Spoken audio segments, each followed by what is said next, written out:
ஒரு 2 days back ஒரு incident நடந்தது. இந்த இன்சிடென்ட் பத்தி இந்த வீடியோ நான் பேச போறேன். இதை கேட்கறப்பவே எனக்கு ரொம்ப ஷாக்கிங்கா தான் இருந்தது. கேட்கறப்போ என்ன சொல்றது அப்படின்னு தெரியாத மாதிரி ஒரு கஷ்டமா தான் இருந்தது.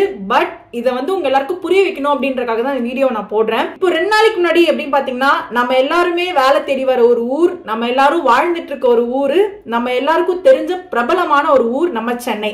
இந்த சென்னையிலே அதுவும் சென்டர், கிட்டத்தட்ட சென்டர் அப்படின்னு பாத்தீங்கன்னா நம்ம கிண்டி அப்படின்னு சொல்லலாம். இந்த கிண்டிலேயே ஒரு கவர்மெண்ட் ஹாஸ்பிட்டல்ல ஒரு இன்சிடென்ட் நடக்குது அப்படின்னா மறக்காம நீங்க சப்ஸ்கிரைப் பண்ணாம இருந்தீங்க அப்படின்னா கண்டிப்பா எங்க சேனலை சப்ஸ்கிரைப் பண்ணிடுங்க. சென்னை சென்டர்ல இருக்க கிண்டில கலைஞர் ஹாஸ்பிட்டல்ல என்ன ஆச்சு பாத்தீங்க அப்படின்னா, இது ஒரு நாளைக்கு வந்து 2000 இருந்து 3000 மக்கள் வந்துட்டு போற ஒரு இடம். ஒரு ஃபெமிலியரான பிளேஸ் தான். ஹாஸ்பிட்டல்ன்றப்ப எல்லாரும் வருவாங்க, ஒரு எல்லாரும் யூஸ் பண்ணிக்கிற ஒரு இடம் தான். இந்த இடத்துல இந்த மாதிரி ஒரு இன்சிடென்ட் நடக்குது அப்படின்னு கேட்கறப்ப கொஞ்சம் கஷ்டமா தான் இருக்கு. அது என்ன ஆச்சு அப்படின்றத நான் சொல்ல போறேன். விக்னேஷ்ன்ற ஒரு பையனுக்கு வந்து 26 வயசு ஆகுது. இந்த பையன் தான் இந்த விஷயத்த பண்ணாங்க அப்படின்ற அளவுக்கு வந்திருக்கு. ஒரு சின்ன வயசு தான், ஒரு மெச்சூரிட்டி கிடையாது, என்னன்ற அளவுக்கு அண்டர்ஸ்டாண்ட் பண்ணிக்கிட்டு பேசி டிசைட் பண்ணிக்கிற அளவுக்கு அவனுக்கு பக்குவமும் இல்லாம போயிடுச்சு. இதை நான் ஏன் இப்படி சொல்றேன் அப்படின்னா, அந்த பையனோட அம்மாவுக்கு பாத்தீங்க அப்படின்னா கேன்சர் இருக்கு. கேன்சர் பொறுத்த வரைக்கும் ஃபர்ஸ்ட் செகண்ட் ஸ்டேஜ் வரைக்கும் கியூர் பண்ணலாம் அப்படின்ற ஒரு கொஞ்சமாவது ஒரு சான்சஸ் இருக்கும். பட் 3rd 4th எல்லாம் போறப்போ அதை கியூர் பண்ண முடியுமா அப்படின்னா வந்து யாராலையும் அஷ்யூரிட்டி பண்ண முடியாது. அந்த அளவுக்கு ஒரு டிசீஸ் தான் கேன்சர்ன்றப்போ ஒரு பெரிய நோய் தான். அது வந்து இப்போ கேன்சரே இருக்கு, இன்கேஸ் நம்ம ஒரு சர்ஜரியே பண்றோம் அப்படின்னா அந்த சர்ஜரி நம்ம பண்ற பிளேஸ்ல இருந்து பரவாது அப்படின்லாம் 100% கேரண்டி எல்லாம் கொடுக்க முடியாது. அந்த மாதிரி ஒரு நோய் தான். அவங்க வந்து ஃபைனல் ஸ்டேஜ் ஒரு கேன்சர்ல தான் இருந்திருக்காங்க. கிட்டத்தட்ட 6 மாசமா ட்ரீட்மெண்ட்ல தான் இருந்திருக்காங்க. அப்படி இருக்கப்போ அவங்களுக்கு நல்லாவே காம்ப்ளிகேஷன்ஸ் தான் தெரிஞ்சிருக்கும். டாக்டர்ஸ் முன்னாடியே வந்துட்டு சொல்லியிருப்பாங்க, இந்த மாதிரி எல்லாம் விஷயம் இருக்கு அப்படின்றத சொல்லியிருப்பாங்க. ஏன் நான் இதை எப்படி சொல்றேன், இவ்வளவு கேரண்டியா சொல்றேன் அப்படின்னு பாத்தீங்கன்னா, நானுமே ஒரு மெடிக்கல் ஃபீல்ட் தான். நான் ஒரு மெடிக்கோன்றதுனால எனக்கு என்ன நடக்கும், என்ன நடந்திருக்கும் அப்படின்ற அளவுக்கு ஒரு கெஸ் பண்ண முடியும். இது வரைக்கும் நடந்த விஷயத்த நான் சொல்றேன். அப்சல்யூட்லி இந்த பண்ணது எனக்கு தெரிஞ்ச 100% பண்ணது தப்பு தான். அந்த பையன் பண்ணது அப்படி பண்ணிருக்க கூடாது. அதுக்கு பதிலா அந்த பையன் வந்து ஃபைட் பண்ணிருக்கலாம், இல்ல 2 கம்ப்ளைண்ட் பண்ணிருக்கலாம், இல்ல என்ன ஆச்சு 2 பேர் 3 பேர் கிட்ட கேட்டு தெரிஞ்சிருக்கலாம். எதுவுமே பண்ணாம இந்த மாதிரி குத்துற அளவுக்கு ஒரு முடிவு எடுக்கிறது ரொம்பவே தப்பு. வேற ஒரு பிரைவேட் டாக்டர்கிட்ட போய் கேட்டப்போ இந்த டாக்டரால தான் இந்த நோய் வந்துச்சுன்னு சொன்னதுனால போய் டாக்டர் வந்து 7 வாட்டி கத்தியால குத்திட்டாங்க அப்படின்ட்டு சொல்லப்படுது. 4th ஸ்டேஜ் கேன்சர் இருக்கு அப்படின்னு சொல்லப்படுது. 4th ஸ்டேஜ் கேன்சர்ன்றப்போ அதை ட்ரீட் பண்ண முடியாது, அவ்வளவு சீக்கிரத்துல கியூர் பண்ண முடியாது. அந்த சூழ்நிலை இருக்கப்போ அவங்களுக்கு கண்டிப்பா மல்டி ஆர்கன் ஃபெயிலியர் ஆக தான் செய்யும். அது வந்து ஒரு நார்மலான ஒரு காம்ப்ளிகேஷன்ஸ். அவங்க அம்மாக்கு இந்த ஸ்டேஜ்ல கேன்சர் இருக்கு அப்படின்னா பின்னாடி இந்த மாதிரி பிரச்சனை எல்லாம் வரும் அப்படின்ட்டு ஃபர்ஸ்டே டாக்டர் வந்து சொல்லியிருப்பாங்க அந்த அட்டெண்டர்ஸ் கிட்ட. பையனோட அம்மா சொல்றாங்க, தாய் பாசத்துல வந்து அவன் இந்த மாதிரி பண்ணிட்டான் அப்படின்னு. அப்போ குத்துன டாக்டருக்கு அம்மா இல்லையா? குத்துன டாக்டரோட அம்மாக்கு வந்து பாசம் இருக்காதா? ஏன் இதெல்லாம் மக்கள் யோசிக்க மாட்டாங்கன்றது எனக்கு தெரியல. அந்த பையன் சொல்றான், இந்த பாலாஜின்ற டாக்டர் தான் வந்து அவங்க அம்மாக்கு வந்து லங் டிசீஸே வர வச்சாங்க, அவரு தான் மெயின் காரணம் அப்படின்னு சொல்லப்படுது. சரி, அப்போ நான் ஒரு இது கேக்குறேன், கேன்சர் வந்துருச்சு, கேன்சர் வந்தது இந்த டாக்டரால தான் வந்துச்சுன்னு சொல்ல முடியுமா? சொல்ல முடியாது. கரெக்டா? அவங்களோட டெய்லி ஃபுட்டோ இல்ல அவங்க டெய்லி ஆக்டிவிட்டிஸோ அவங்க பண்ற டெய்லி இதுலதான் அவங்களுக்கு அந்த நோய் வந்திருக்கும். அப்படி இருக்கப்போ அந்த லங் டிசீஸும் கேன்சர்ன்றது ஒரு மேஜர் டிசீஸ் ஆயிடுச்சு. அதுல இருந்து மல்டி ஆர்கன்ஸ் வந்து ஃபெயிலியர் ஆக தான் செய்யும். இது வந்து அதோட ரிலேட்டட் காம்ப்ளிகேஷன்ஸ். பையனுக்கு ஒரு அண்டர்ஸ்டாண்டிங் கிடையாது. கரெக்டா? இது வந்து நார்மலா வர விஷயம் அப்படின்ற ஒரு அண்டர்ஸ்டாண்டிங் இல்ல. டாக்டர் தான் இதை பண்ணாரு அப்படி சொல்றாங்க. கேன்சர் டாக்டர் தான் வர வச்சாருன்னு சொல்ல முடியல. அதே மாதிரிதான் லங்கோட இஷ்யூமே, லங்கோட டிசீஸுமே டாக்டர் தான் வர வச்சாங்கன்னு சொல்ல முடியாது. ஏன்னா இது அப்சல்யூட்லி ராங். என்ன பொறுத்த வரைக்கும் நான் என்ன சொல்றேன் அப்படின்னா, மல்டி ஆர்கன் ஃபெயிலியர் ஆகும் தான். ஏன்னா அவங்க லாஸ்ட் ஸ்டேஜ் ஆஃப் கேன்சர்ல இருக்காங்க. சோ ரெக்கவர் ஆக முடியாது அவ்வளவு சீக்கிரத்துல. இன்னொன்னு சொல்றேன் கேட்டுக்கோங்க, எந்த டாக்டருமே சரி இல்ல அந்த ஹாஸ்பிட்டல்ல வேலை செய்யற மக்களுமே சரி, நர்ஸ் இல்ல ஒர்க்கரு, டெக்னீஷியன்ஸ் யாரா இருந்தாலும் சரி, யாருமே வந்து டாக்டர் தேடி ட்ரீட்மெண்ட் வர பேஷண்ட சாவடிக்கணும்னு யோசிக்க மாட்டாங்க. எல்லாருமே அவங்க நல்லாயி போறப்போ எல்லாரோட மனசுலயுமே ஒரு சின்ன ஹாப்பினஸ் இருக்கும். அவங்க எப்படி கியூர் ஆகி பெட்டரா போயிட்டாங்க, சூப்பரா ஆயிட்டாங்க அப்படின்றது அவங்களுக்கு ஒரு சந்தோஷம் இருக்கும். யாருக்குமே இவங்களுக்கு தப்பான மருந்து குடிக்கணும், இவங்களுக்கு வந்து இந்த நோயை வர வைக்கணும்னு யாரும் ஒரு இனிஷியேட்டிவ் எடுத்து அதை பண்ண மாட்டாங்க. அவங்களுக்கு ஒரு பாடி கண்டிஷன் இருக்கும். இவங்களோட பாடி இந்த மாதிரி தான் ஆக்டிவேட் ஆகும், இந்த மாதிரி தான் ஆக்டிவேட் ஆகும்னு யாராலையும் சொல்ல முடியாது. அவங்களோட பாடி ஒரு ட்ரக்ஸ் ஏத்திக்கும், ஒரு ட்ரக்ஸ் ஏத்துக்காது. அது வந்து நம்ம குடுக்கறப்பதான் கண்டுபிடிக்க முடியும். நீங்க யோசிச்சு பாருங்க, ஹாஸ்பிட்டல்ல வந்து ஒரு ட்ரக் குடுக்கற கேட்கறப்பவே வந்து நம்ம கையில வந்து டெஸ்ட் டோஸ் போடுவாங்க. எதுக்கு போடுறாங்க? அவங்களுக்கு பின்னாடி எந்த காம்ப்ளிகேஷன்ஸ் வரக்கூடாது, அவங்களோட பாடி வந்து அதை அக்செப்ட் பண்ணிக்குதா அப்படின்னு கண்டுபிடிக்கிறதுக்காக தான் பண்றாங்க. இந்த மாதிரி விஷயத்தெல்லாம் பண்றப்போ எப்படி வந்து ஒரு டாக்டர் வந்து இந்த நோயை வர வச்சாரு நீங்க சொல்லுவீங்கன்னு அப்படின்னு எனக்கு தெரியல. இது வந்து ஒரு மெச்சூரிட்டி இல்லாதனாலதான் இதெல்லாம் நீங்க பேசுறீங்க.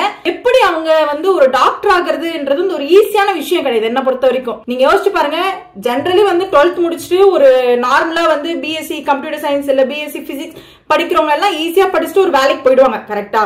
பட் டாக்டரால அந்த மாதிரி ஒரு வேலையில போய் உட்கார முடியாது. ஏன் நான் இதை சொல்றேன் அப்படின்னு பாத்தீங்கன்னா, நீங்க யோசிச்சு பாருங்க, 12th முடிச்சுட்டு அவங்க ஒரு நீட் ட்ரைனிங் எடுத்து நீட் எக்ஸாம் பாஸ் பண்ணாலும் எலிஜிபிலிட்டி கிரைட்டீரியாக்குள்ள வந்ததுக்கு அப்புறம் தான் அவங்களுக்கு கவுன்சிலிங் வந்து அவங்களுக்கு எம்பிபிஎஸ் சீட்டே கிடைக்கும். 5.5 வருஷம் கஷ்டப்பட்டு அவங்க படிக்கணும்.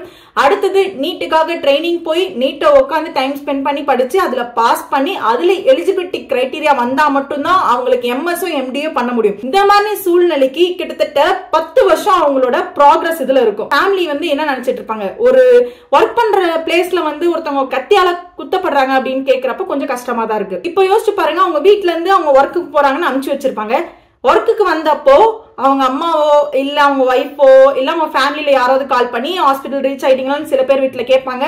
சில பேர் வீட்டுல ஓகே அவங்க இந்த டைம்க்கு ரீச் ஆயிருப்பாங்க என்ற ஒரு கெஸ்ட்ல இருந்திருப்பாங்க. சோ ரீச் ஆயிட்டாங்க, இனிமே அவங்க சேஃப் தான், சோ டிராவல்ல எந்த இஷ்யூ இருந்திருக்காது, அந்த மாதிரி ஒரு சேஃப் அப்படின்ற அவங்களுக்கு ஒரு ஹாப்பினஸ், அவங்களுக்குள்ள ஒரு திருப்தி இருந்திருக்கும். ஓகே பையன் சேஃபா போயிருக்காங்க அப்படின்ற மாதிரி. அந்த டாக்டரை அந்த பையன் லாக் பண்ணி ரூம்ல போய் குத்துறது கிட்டத்தட்ட எனக்கு தெரிஞ்சு 200% ராங். மக்களுக்கு சேவை செய்யணும்னு ஒரே ஒரு கான்செப்ட் மட்டும்தான் இதுல இருக்கு.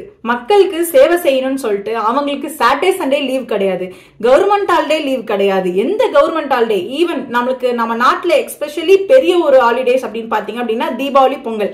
இந்த தீபாவளிக்கு பொங்கல் கூட அவங்க ஃபேமிலியோட அவங்க டைம் ஸ்பெண்ட் பண்ண முடியாது. எந்த ரிலேட்டிவ் மேரேஜோ ஃப்ரெண்ட்ஸோட மேரேஜோ யாரோட ஃபங்க்ஷன்ஸ்க்குமே போய் அட்டன் பண்ண முடியாது. ரெண்டாவது பாத்தீங்க அப்படின்னா வீக்லி ட்வைஸ் வந்து 36 hours டியூட்டி, அப்படி இல்ல அப்படின்னா 24 hours டியூட்டி கம்பல்சரி பாக்குற மாதிரி ஒரு சிச்சுவேஷன்ல தான் டாக்டர்ஸ் எல்லாருமே இருப்பாங்க. அவங்க ஆல்ரெடி இருக்கிறதே ஒரு ஸ்ட்ரெஸ்ட் பேக்ரவுண்ட்ல தான் இருப்பாங்க. இந்த சூழ்நிலை எல்லாமே புரிஞ்சிக்காம, இந்த சூழ்நிலையெல்லாம் தெரிஞ்சிக்காம நீங்க போய் இதை பண்றது கிட்டத்தட்ட ரொம்பவே தப்பு. நீங்க பேசி வாக்குவாதம் பண்ணலாம், இல்ல போலீஸ்ல கம்ப்ளைண்ட் கொடுக்கலாம், இந்த மாதிரி எந்த விஷயத்த வேணா பண்ணலாம். ஆனா ஒருத்தவங்களை வந்து கொலை பண்ணணும்னு நினைக்கிறது, அவங்களை 7 வாட்டி கத்தியால குத்துறதெல்லாம் ரொம்ப ரொம்ப தப்பு. இதால அவரும் கஷ்டப்பட்டுட்டு இருக்காரு, அந்த பையனோட லைஃபுமே போயிடுச்சு. சரௌண்டிங்ல இருக்கவங்க எல்லாருக்குமே வந்து என்னடா இது நம்ம சேவை செஞ்சுமே மக்கள் நம்மள சாவடிக்கிறாங்களே அப்படின்ற ஒரு மனசுக்குமே எல்லாருமே தள்ளப்பட்டிருப்பாங்க. டாக்டர்ஸ்க்கு எல்லாமே ஒரு பயம் இருந்திருக்கும், நம்மளோட ஒர்க் பிளேஸ்ல கூட வந்து நம்மள என்ன பண்ணுவாங்கன்னு தெரியலையே அப்படின்ற ஒரு சூழ்நிலைக்கு எல்லாருமே ஆளாகியிருப்பாங்க. ஒரு டாக்டர்ஸ் லைஃப் வந்து ரொம்ப ஈஸியான லைஃப் கிடையாது, ரொம்ப கஷ்டமான ஒரு லைஃப் தான். அதுக்காக தான் நான் சொல்றேன், டாக்டர்ஸோட பேக்ல எவ்வளவு கஷ்டப்பட்டு இருந்தாலும் என்னைக்கும் பேஷண்ட் கிட்ட காமிச்சது கிடையாது. உங்களுக்கு தேவையான ட்ரீட்மெண்ட், உங்களுக்கு டைம் லைனுக்கு என்னென்ன பண்ணணும், எப்பப்ப என்னென்ன ப்ரொசீஜர் நடக்கணும், என்னென்ன ட்ரீட்மெண்ட் நடக்கணும்ன்றது அந்தந்த டைமுக்கு பண்ணிட்டே தான் இருப்பாங்க. யாரும் வந்து இதை மிஸ் பண்ணிடணும், இதை வந்து பண்ணக்கூடாது, அவங்க எப்படியாவது போட்டோம் அப்படின்ல யாரும் இந்த டாக்டர்ஸ் யோசிக்க மாட்டாங்க. டாக்டர்ஸ் மட்டும் இல்ல, ஹாஸ்பிட்டல்ல வேலை செய்யற எல்லா பர்சன் தான் சொல்றேன், யாருமே கெட்டது செய்யணும் அப்படின்னு 1% வந்து கூட யோசிச்சிருக்க மாட்டாங்க. ஏன்னா நான் அந்த பிளேஸ்ல இருந்திருக்கேன், நான் இப்படி இருந்தேன்றதெல்லாம் சேர்த்துதான் சொல்றேன். அது மட்டும் இல்லாம ஜென்ரலா நான் வந்து என்னோட பாயிண்ட் ஆஃப் வியூல இருந்து எல்லாரையும் அப்சர்வ் பண்ணி நான் கத்துக்கிட்ட விஷயத்தை தான் இப்ப நான் சொல்லியிருக்கேன். ஒரு 6 hours எடுத்துக்கோங்க, யாருமே எந்த ஹாஸ்பிட்டல்லையும் வேலை பார்க்கல அப்படின்னா பேஷண்டோட நிலைமை என்ன ஆகும் சும்மா யோசிச்சு பாருங்க. வாழ்ந்துட்டு இருக்கிற எல்லாமே வந்து டிபெண்ட்ஸ் அப்பான் டாக்டர். சோ ஒரு பேஷண்டோட லைஃபே வந்து ஹாஸ்பிட்டல்ல இருக்க எல்லா பேஷண்டோட லைஃப்மே வந்து டாக்டர்ஸை டிபெண்ட் பண்ணி தான் இருக்கு. தப்பு பண்ணணும் அப்படின்றது கிடையாது, தப்பும் பண்ணிருக்க மாட்டாங்க. உங்களோட பாடி கண்டிஷன்ஸ் வந்து அண்டர்ஸ்டாண்ட் பண்ணிட்டு தான் அவங்க எல்லா ட்ரீட்மெண்ட்ஸும் எடுத்திருப்பாங்க. சோ மிஸ்டேக் நடக்கிறது வந்து அவங்க 4th ஸ்டேஜ் கேன்சர்ல இருந்து அவங்களை ட்ரீட் பண்ண முடியாது, மல்டி ஆர்கன் ஃபெயில் கண்டிப்பா ஃபெயிலியர் ஆகும்.